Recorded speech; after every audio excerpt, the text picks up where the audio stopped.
Alô, pessoal, amigos e minhas amigas, estamos juntos aqui no nosso pós-jogo, aqui do Conversa de Torcedor especial da 29ª rodada do Campeonato Nacional. Tivemos aí o jogo entre Flamengo e Palmeiras, jogaço de bola, que teve reclamação de arbitragem, também falando aqui sobre o Botafogo que ganhou o jogo por 2-0 contra o Ceará lá no Castelão, e também o jogo que aconteceu do Clássico dos Gigantes. Vasco venceu contra o Fluminense 2-0, um show de bola da equipe do Vasco, né? E o Ryan fazendo gol, inclusive, e que anima o seu torcedor e a incerteza tricolor pela frente.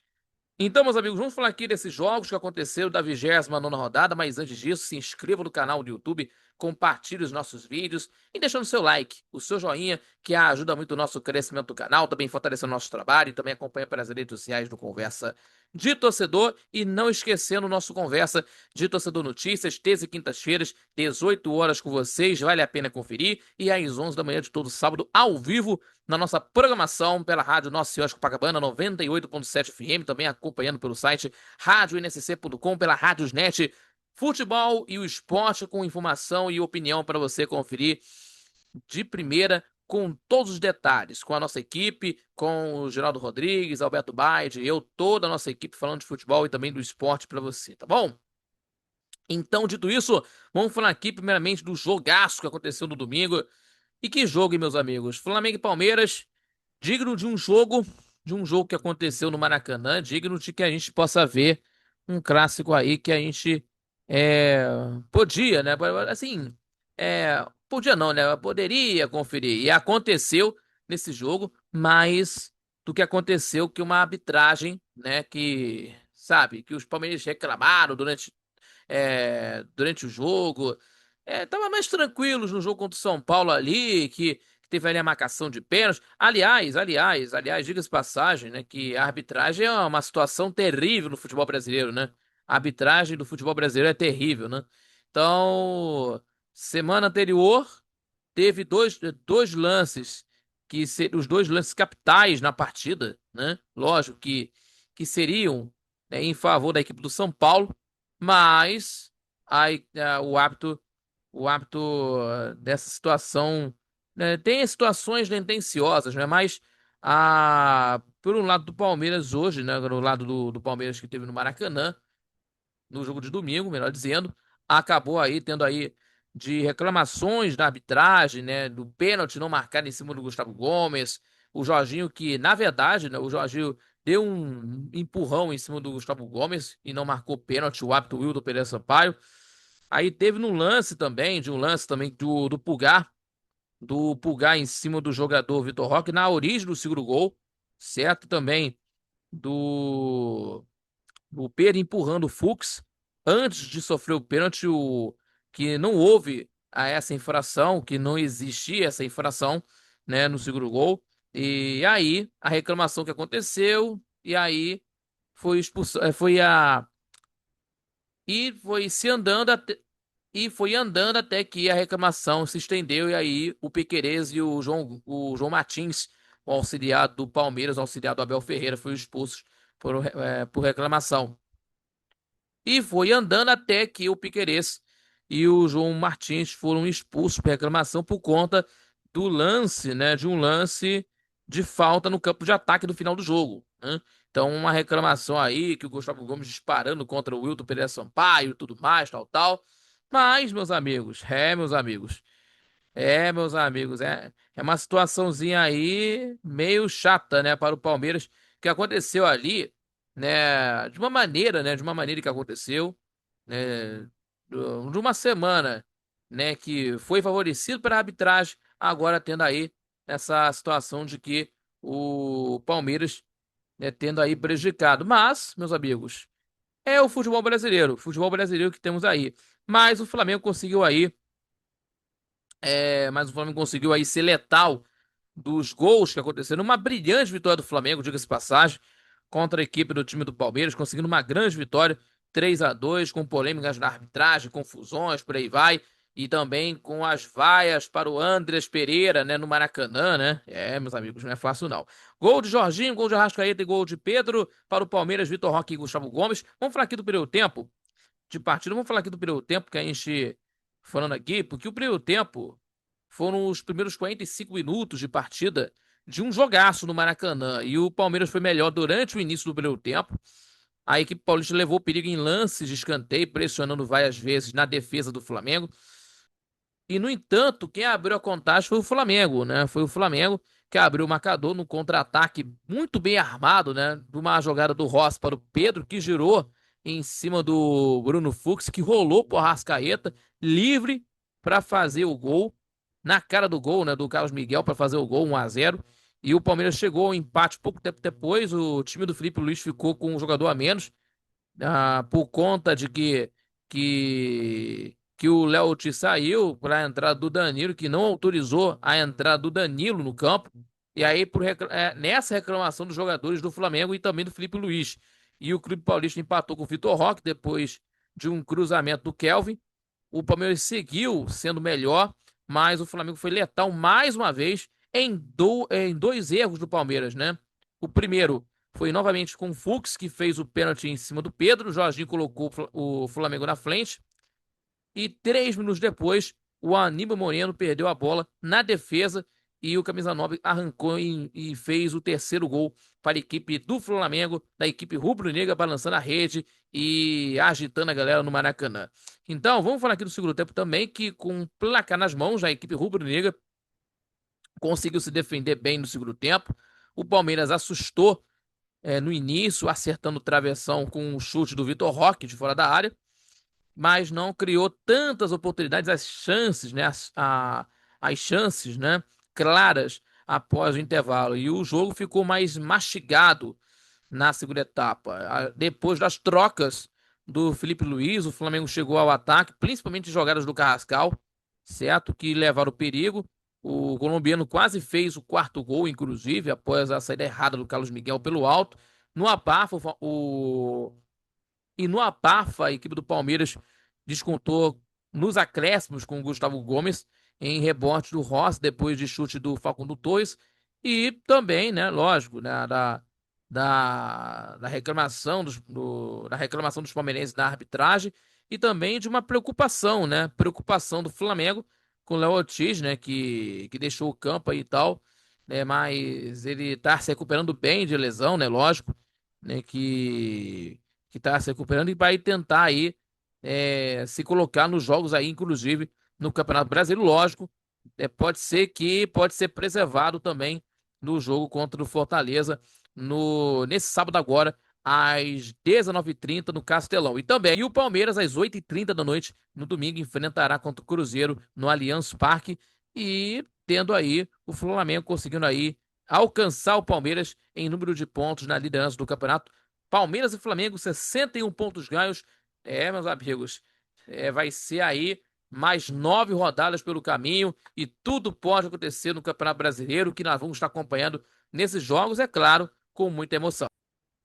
E vamos falar aqui agora da vitória do Botafogo diante do Ceará, que deu um alívio para o treinador David Ancelotti, né? E está na quinta colocação no Campeonato Brasileiro, a equipe do Botafogo. Se valeu da eficiência para somar mais 3 pontos, né? E aos 46 pontos e seguindo na caça do G4, inclusive no campeonato. Então, o Botafogo completou o campeonato cearense, né, do brasileiro, depois de vencer o Fortaleza no Castelão do primeiro turno, 5-0, e ganhou mais uma vez, mas dessa vez contra o Ceará no segundo turno no Campeonato Nacional, uma vitória neste domingo. Então, um alívio também, representando uma recuperação após um mau momento, uma oscilação do Botafogo, e o que vinha de 2 derrotas para o Internacional e contra o Flamengo, certo? E marcando nenhum gol, inclusive, e também, além de voltar a marcar, conseguiu sair ileso na defesa a equipe do Botafogo. Então, meus amigos, nesse caso aí, o time do Botafogo se mantém na quinta colocação, 46 pontos, e o Ceará na 13ª com 35. Então temos aí os jogos.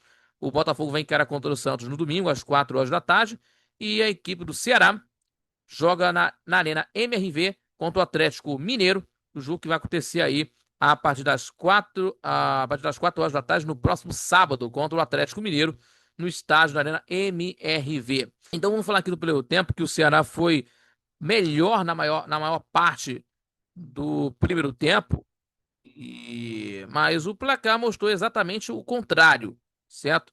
Jogando em casa, a equipe cearense dominou as ações, teve a bola, mas criou poucas chances de gol, apostando demais nas bolas pelo alto, sem sucesso. E o Botafogo criando pouco, mas foi muito eficiente. O Nilton abriu para o Santi Rodrigues, que deu um passe em profundidade para o Cris Ramos entre os zagueiros. E o centroavante dominou, bateu cruzado para abrir a contagem. E os donos da casa ainda tiveram, pelo menos, uma das três boas chances para empatar. Na melhor delas, o Pedro Raul bateu para o gol vazio depois de tirar de Léo Link, mas o Marçal tirou em cima da linha para tirar essa bola, e o Marçal salvou em cima da linha da equipe do time do Botafogo. E na segunda etapa foi de poucas oportunidades de lado a lado. O Vina, pelo Ceará, foi acionado pelo Léo Condé no intervalo e concentrou as melhores chances da equipe cearense, todas elas em chutes de fora da área. Nenhum exigiu grande defesa do goleiro Léo Link. E o Botafogo passou a maior parte do tempo administrando a vantagem construída e tentando as estocadas, se aproveitando aí da velocidade que tinha no ataque. E foi assim que aconteceu, que conseguiu ampliar a vantagem. Vitinho cruzou e o Cris Ramos carimbou a trave, e no rebote o Jefinho dominou, puxando e finalizando de uma bicicleta torta e ampliando a vantagem para a equipe do time da equipe botafoguense, conseguindo uma grande vitória, uma vantagem consolidada e os 3 pontos na conta do Botafogo, conseguindo um resultado importantíssimo, né, depois de 2 derrotas, 5 gols sofridos, né? Então tem aí essa tranquilidade para a equipe do técnico, o David Ancelotti, para tentar conseguir ainda mais colocar essa equipe, lógico, para tentar colocar essa equipe em forma, para tentar chegar no G4 e tentar se classificar para a Copa Libertadores da América. E o jogo nesse domingo, às 4 horas da tarde, no estádio, no Newton Santos, jogo válido pela 30ª rodada do Campeonato Brasileiro entre Botafogo e Santos. E o Ceará enfrenta o Atlético Mineiro fora de casa no sábado, também às 4 horas da tarde, em Belo. E agora vamos falar aqui agora sobre o jogo, né, o clássico dos gigantes, que aconteceu no estádio no Maracanã, vitória do Vasco da Gama. Uma vitória muito boa diante do Fluminense. A equipe do Vasco conseguindo uma vitória importantíssima pelo placar de 2-0, os gols de Ryan e também do Nuno Moreira, comandando essa vitória, o garoto Ryan comandando essa vitória mais uma vez. O Vasco aí se consolidando aí na briga por uma vaga na Libertadores. E a equipe do Fernando Diniz chega à 5ª vitória em 6 jogos e entra de vez na briga por uma vaga na próxima edição da Libertadores da América. E, né, o Ryan e Nuno Moreira fizeram os gols na equipe do Vasco, o resultado que colocou a equipe do Vasco na briga de vez por uma vaga na Copa Libertadores.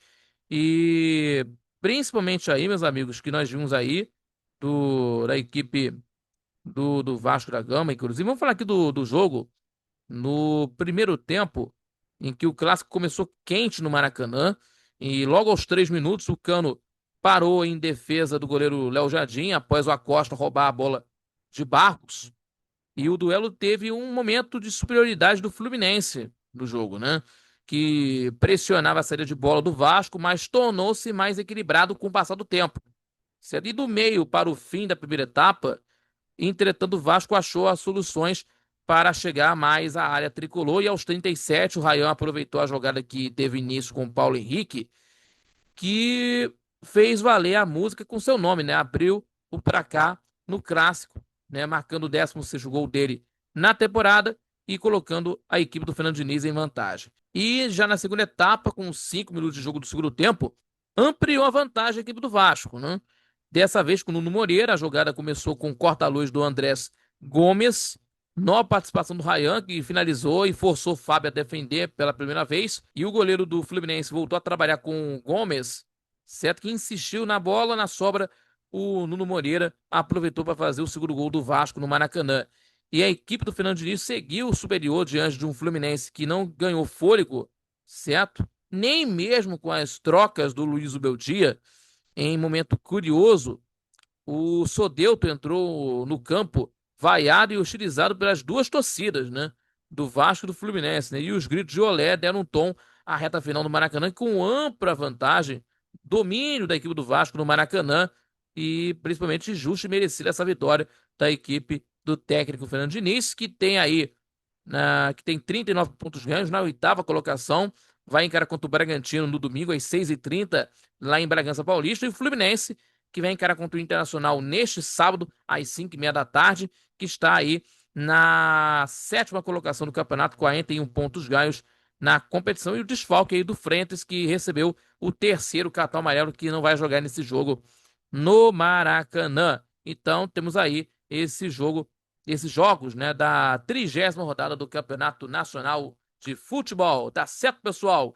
Meus amigos e minhas amigas, muito obrigado pela companhia e mais um pós-jogo especial para vocês aqui do Conversa de Torcedor. Se inscreva, compartilhe nossos vídeos e deixando aquele like, seu joinha, que ajuda muito o nosso crescimento do canal, também fortalece o nosso trabalho e também acompanha também pelas redes sociais do Conversa de Torcedor. E não esquecendo, Conversa de Torcedor Notícias, terça e quintas-feiras, 18 horas, vale a pena conferir, e às 11 da manhã de todo sábado, ao vivo pela rádio Nossa Senhora de Copacabana, 98.7 FM, a onda que chega ao seu coração, acompanhando pelo site radionsc.com, pela Radiosnet, também acompanhando pelo YouTube do Conversa de Torcedor e também pelas redes sociais, né? Futebol e esporte com muita informação para você conferir, com todos os detalhes que você possa conferir de montão, com o Geraldo Rodrigues, Alberto Baide e eu, com toda a nossa equipe, trazendo informações e opinião para vocês. Tá bom, pessoal? Muito obrigado a todos pela companhia. Fique com Deus e até a próxima. Um forte abraço, galera. Fique com Deus.